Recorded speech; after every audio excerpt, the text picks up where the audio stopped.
네, 안녕하세요. 재무제표 수다 떨기의 이승훈, 윤홍석 회계사입니다. 날씨가 많이 추워졌습니다. 네, 이제 본격적인 한파에 저도 며칠 동안 이제 감기 몸살에 엄청 고생했는데요. 이제 우리 승훈 회계사님께서도 한절기 건강 유의하시기 바랍니다. 네. 예, 감사합니다. 날씨처럼 요즘 투자자들 뿐만 아니라 온 국민을 벌벌 떨게 하는 것이 있죠. 오늘은 금융시장에서 가장 큰 화두인 금리에 대해서 수다를 떨어보고자 합니다. 네, 요즘 이제 경제 뉴스를 보면은 이제 이 금리와 관련된 소식이 하루가 다르게 좀 쌓여가고 있는데요. 코로나 이후에 이제 무섭게 치솟아 오르는 이 물가의 상승, 그러니까 인플레이션에 대비해서 이제 미국에서는 이제 기준금리를 계속해서 인상시키고 있죠. 네, 그러다 보니까 우리나라 또한 이에 맞춰가지고 기준금리가 이제 지속적으로 인상되고 있는 현실입니다. 네, 우리나라의 경우 딱 1년 전인 2021년 11월에 기준금리가 1%였던 데 반해서 현재 2022년 11월 마지막 주 기준으로는 3.25%까지 올랐거든요. 현재 미국 연준의 기준금리가 4% 수준점을 감안한다면 향후 우리나라의 기준금리도 더 올라갈 여지가 있는 것으로 보입니다. 여기서 이제 기준금리란 무엇인지 간단히 좀 설명이 필요할 것 같은데요. 네, 금리는 돈을 빌려주는 것에 대한 이자율을 의미하죠. 기준금리란 한 나라 화폐에 대한 이자율 체계의 기준이 되는 이자율이라고 할 수 있습니다. 우리나라의 경우에는 한국은행에서 금융통화위원회에서 1년에 8번 기준금리를 결정하게 되는데요. 이 기준금리가 어떻게 결정되느냐에 따라서 실제 이자율이 큰 영향을 받게 됩니다. 예를 들면 기준금리가 인상이 되면 개인이 부담하는 주택담보대출 금리나 신용대출 금리, 마이너스 통장 금리 이런 것들이 기준금리에 더해져서 인상이 되게 되겠죠. 또한 기업이 부담하는 차입금이나 사채금리 또한 이를 기준으로 인상이 되게 됩니다. 네, 이렇게 이제 금리가 올라가게 되면서 이제 2010년 이후로는 이제 사실 거의 볼 수 없었던 이제 정기 예금 상품이죠. 정기 예금 상품의 금리가 한 5%가 넘는 이제 그런 경우도 심심치 않게 볼 수 있습니다. 네, 그렇죠. 기준금리가 올라서 예금 상품을 적용 이자율이 많이 오른 건 사실입니다. 기존에 현금 보유를 하신 분들에게는 안정적인 이자 수익을 얻을 수 있으니 좋은 일일 텐데요. 하지만 사실 주변에서 보면 금리 인상에 가장 큰 영향을 받는 분들은 아무래도 대출이자 비용이 늘어나서 걱정인 분들이 많은 것 같아요. 네, 맞아요. 특히 이제 개인의 경우에는 주택담보대출이나 아니면 전세자금대출과 같이 이 주거 관련 금융비용이 막 갑자기 연 7%, 8% 이렇게 이제 크게 늘어나니까 가계 부담이 확 늘어나게 되는 거죠. 그리고 사실 이제 저희 같은 회계사들은 아무래도 이제 기업과 관련된 숫자를 보는 일이 많다 보니까는 이제 실무를 하다 보면은 요즘 M&A 시장이라던가 부동산 PF 시장 아니면 투자 시장, 아니면 기업의 자금 조달 시장, 이런 것들이, 금융권 전체가 올 상반기와 비교해 보면은 엄청나게 좀 얼어붙어 있구나, 라는 것을 실로 좀 느낄 수가 있습니다. 이제 아무래도 이제 거기서 파생돼서 우리 회계법인의 자문 능력들이 굉장히 많이 있는데, 일감 자체가 좀 많이 줄어들다 보니까 상대적으로 이런 것들을 좀 많이 체감하고 있는 것 같아요. 네, 맞습니다. 개인들도 금리 상승에 영향을 받는 만큼 기업도 금융비용 영향을 받을 수밖에 없는데요. 그렇다면 기업이 부담하는 이자 비용은 어떻게 재무제표에서 그 정보를 볼 수 있고 관련하여 중요한 정보를 어떻게 파악할 수 있는지 살펴보겠습니다. 이자 비용은 타인 자본, 즉 기업이 내 돈이 아닌 다른 사람의 돈을 차입하고 사용한 대가로 지급하는 금전적인 비용을 라고 할 수 있습니다. 우선 이자 비용이 발생하는 부채들부터 알아야겠죠. 통상 금융비용 성격의 이자 비용과 관련 있는 계정은 재무제표 상에서는 단기차입금, 장기차입금, 유동성 장기부채, 장기 또는 단기 사채가 있습니다. 그리고 요즘은 이제 자금조달 기법이 또 다양해졌으니까 전환사채나 신주이스커뮤사채, 리스부채 등 이제 여러 부채 계정에서 실로 이 이자 비용이 발생하고 있죠. 네, 맞습니다. 해당 계정에서 발생한 이자 비용은 손익계산서상 영업의 비용으로 금융비용이나 이자 비용으로 계상되게 됩니다. 현금 흐름표 상에서는 이자 지급 항목에서 지급 금액을 확인할 수 있고 재무활동 현금 흐름 부분에서 차입금의 증가, 감소 등을 확인할 수도 있죠. 그렇죠. 네. 한 조사에 따르면 2022년 3분기에 매출 상위 500개 기업 중에서 가장 큰 이자 비용을 지출한 회사는 바로 한국전력이라고 합니다. 한국전력이요? 네. 그래서 이번 시간에 간단하게 한국전력의 재무제표를 살펴보고자 하는데요. 한국전력의 3분기 분기 보고서를 보시면요. 손익계산서상 매출액은 작년 3분기 대비해서 14.7%가 증가하였는데 매출 원가는 무려 61.6%가 증가했습니다. 네. 이에 따라서 영업 손실이 작년 3분기 마이너스 1.1조 원에서 2022년 3분기에 마이너스 21조 원으로 약 20조 정도의 손실이 더 발생하였는데요. 이러한 주된 이유는 한국전력이 국제 에너지 가격이 급등했음에도 전기요금을 제때 올리지 못해서 재무구조가 악화되었다는 것으로 분석이 됩니다. 그렇다면 한국전력이 영업현금 흐름상에서 20조 원이 빠져나갔음에도 영업을 지속하기 위해서는 당연히 차입금을 더 조달할 수밖에 없겠죠. 그렇죠. 네. 현금 흐름표를 보시면 재무활동 현금 흐름에서 차입금과 사채의 순 차입금 증가 규모를 확인해 보시면 약 26조 원 정도의 차입금이 2022년에만 증가했습니다. 이를 구체적으로 확인해 보기 위해서 주석 23번 차입금 및 사채 주석을 보시면 한국전력의 유동 및 비유동 부채 차입금 및 사채의 합계액이 약 109조 원 정도로 이 중 만기가 1년 이내에 도래하는 차입금 및 사채 금액이 무려 약 21조 원 정도입니다. 차입금 주석에서 각 차입금의 차입처, 이자율 등의 상세한 정보를 확인할 수 있는데 단기 차입금의 경우에는 73% 정도가 고정금리를 사용하고 있어요. 변동금리 같은 경우는 이자율이 기간에 따라 변동되는 데 반해서 고정금리는 대출기간 내내 금리가 유지되는 것을 말하는데요. 금리 인상기에는 당연히 고정금리가 유리하겠죠.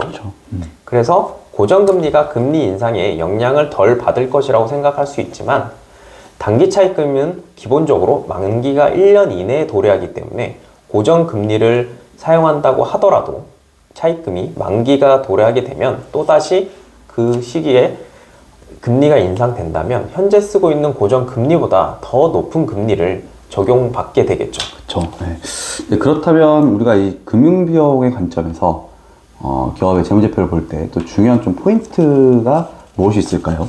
네, 금융비용과 연관된 가장 대표적인 분석 지표가 바로 이자 보상 배율이라는 것인데요. 우리 ICR이라고 부르는. 네.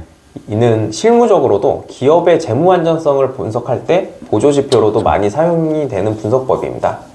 이자 보상 배율이란 영업이익을 이자 비용으로 나눈 값입니다.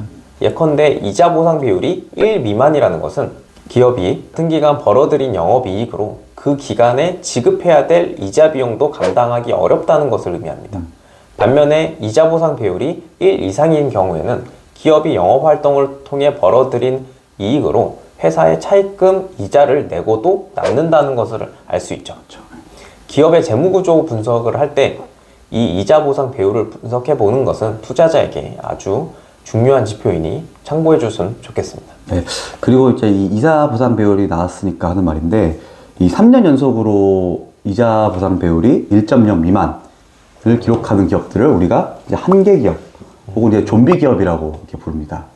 이들에게 이제 좀비라는 단어를 넣은 것은 이 기업들이 사실 회생할 가능성이 크지 않음에도 불구하고 정부나 또는 채권단들이 지원을 받아서 목숨을 이제 연명하는 기업이다. 그래서 영어에서 이제 대사라는 시체를 의미하는 좀비에 빗대어서 좀비 기업이다 이렇게 부르게 되는 것이지요. 이제 문제는 이제 이 금리가 인상됨에 따라서 지금 우리나라의 좀비 기업이 점점 늘어나고 있다는 것입니다. 자본시장에서 이제 사채나 기업업, CP와 같은 이제 이런 직접 자금 조달이 어려워진 기업들이 이제 고금리를 무릅쓰고 은행을 찾아가서 차입금을 일으키고 있고요.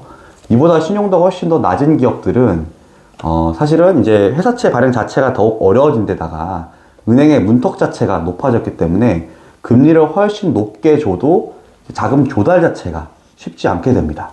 즉 이제 자금 경색 위험에 내몰리고 있다는 것이거든요.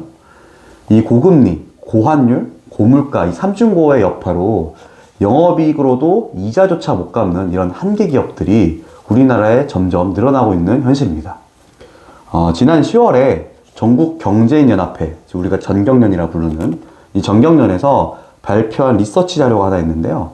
이들이 이제 매출 1000대의 이제 상위 1000개죠. 상위 1000개의 제조업 기업의 재무 담당자들을 이제 대상으로 어떤 설문조사를 실시를 했는데, 현재 이제 대기업 10곳 중에 한 3곳에서 4곳 정도는 영업이익으로도 이자 비용을 감당하기 어려운 상황이고, 이 향후 이제 기준금리가 0.25%포인트 인상 시에는 대기업의 절반 이상이 이런 한기기업이 될 수 있다라는 이제 충격적인 결과를 발표하기도 했습니다. 이 한기기업이 늘어나고 있다는 것은 실로 경제에서 굉장히 큰 문제인데요. 이제 서두에 언급했던 것처럼 이제 한국은행이 추가적으로 이제 금리 인상이 좀 유력한 상황이라 돈이 시장에서 원활하게 순환하지 못하는 이제 돈맥 경화, 즉 시장의 자금 경색 상황이 심화되고 기업의 부도율이 이제 치솟게 될 위험이 있습니다. 이제 최악의 경우에는 이제 1997년도 IMF나 아니면 2008년도 금융위기와 같이 금융권 전체 이제 시스템 리스크로 번질 가능성이 있다라고 경고하고 있는 전문가들도 굉장히 많죠. 그만큼 이제 문제가 심각하다는 게 바로 이곳에 여기에 있습니다. 네, 저는 이자 보상 배율이 1 미만일 경우에는 추가적으로 회계 감사와 관련하여도 제도적인 장치가 있다는 점을 말씀드리고 싶은데요. 주식회사 등의 외부 감사에 관한 법률에 따르면 3개년 연속 이자 보상 배율이 1 미만이면 증권선물위원회가 감사인 지정을 요구할 수 있습니다. 지정 감사를 받을 수도 있다는 것이죠. 그리고 또한 기업의 차입금을 증가시켜 부채가 70억 이상이 넘어갈 경우 외부 감사 요건 4가지 중 하나의 요건에 충족이 되게 됩니다. 또한 상장사의 경우에는 차입금 변동액이 자기 자본의 10%를 넘어갈 경우 거래소 공시를 하여야 하는 규정도 있습니다. 네, 이러한 금리 인상 시기에 기업들이 재무 건전성을 확보하고 효과적인 대응 전략을 내고 위기를 잘 극복해야 되는데요. 그러니까요. 이 조사한 바에 따르면 이제 상대적으로 우량한 대기업의 경우에는 사채 발행이 힘들어도 아까 말씀드렸다시피 이제 직접 은행으로 가서 은행 차입을 받는 비중이 현재 늘어나고 있는 추세입니다.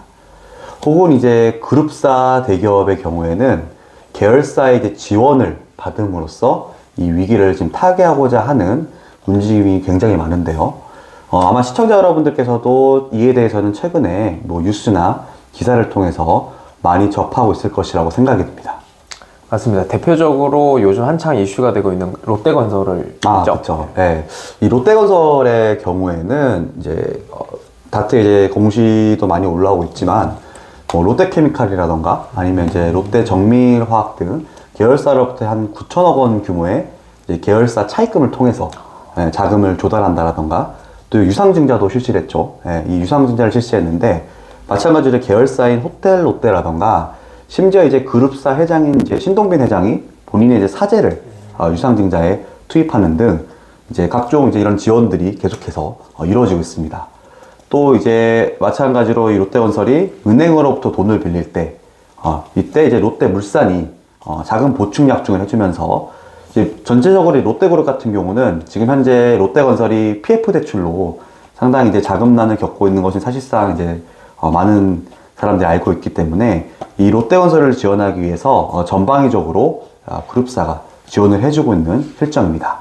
이제 문제는 뭐냐면 이제 이런 우량한 대기업들은 이렇게 방법들을 좀 찾아가고 있는데 상대적으로 이제 일반 대기업이나 혹은 이제 중소기업들 같은 경우는 이런 고금리 리스크에 대한 대응 방안이 뾰족한 이제 해법을 찾지 못하고 있다는 것이 그게 문제죠. 네. 그렇다면 뭐 신규 채용을 좀 줄이거나 뭐 그런 인력 구조 조정을 한다든지 아니면은 아예 뭐 투자 규모 자체를 뭐 줄여버린다든지. 그렇죠. 이제 아무래도 고통 분담이 시작되는 건데 이제 따라서 이제 여러 정책 전문가들은 이제 이런 금융시장에 대한 접근성이 낮은 이제 중소기업에 대해서는 정책금융을 지원한다라던가 아니면 이제 채무 재조정 등을 통해서 이제 선별적인 지원이 좀 필요하다라는 것을 지속적으로 주장하고 있습니다. 또한 이제 이런 계속 사업이 어려운 한계 기업들에 대해서는 보다 큰 피해를 막기 위해서 좀 선제적인 좀 구조조정이 필요하다라고 이렇게 주장도 하고 있고요. 그렇군요.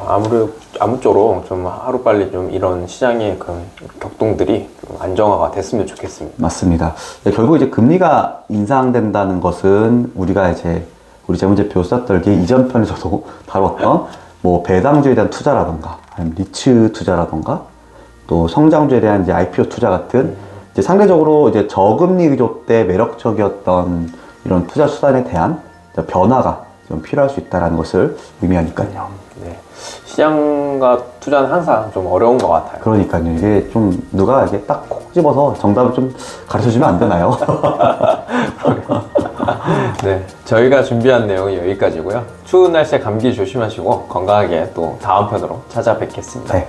지금까지 이승훈 윤홍석 회계사였습니다. 감사합니다.